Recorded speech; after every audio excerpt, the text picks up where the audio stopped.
Bismillahirrahmanirrahim. Assalamu alaikum. Welcome to STEM Education. Dear students, we are reading 5 plus English and our today's topic is myself. Dear students, today we will study about myself. Okay. यहाँ पर हम अपना नाम, अपनी उम्र, अपने father का नाम और हम किस जगह पे रहते हैं वो लिखेंगे, अपने स्कूल का नाम लिखेंगे और अपनी पसंद के खाने के बारे में लिखेंगे और फिर आप मुझे बताएंगे कि आपको खेलने में क्या पसंद है।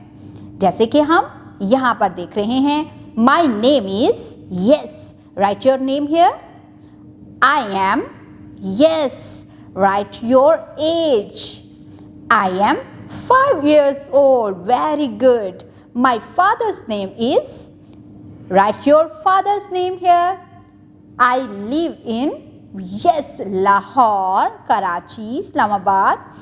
Yes, आप अपने सिटी का नाम यहाँ लिखोगे. The name of my school is, yes, इस जगह पे आप अपने स्कूल का नाम लिखेंगे. I like to eat.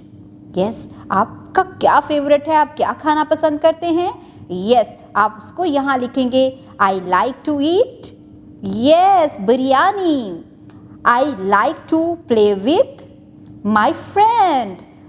Ball, doll, जिस चीज़ से भी आपको खेलना पसंद है आप उसको यहाँ लिखेंगे. Paste your picture here. यहाँ पर आप अपनी तस्वीर को पेस्ट करेंगे. Teacher's note.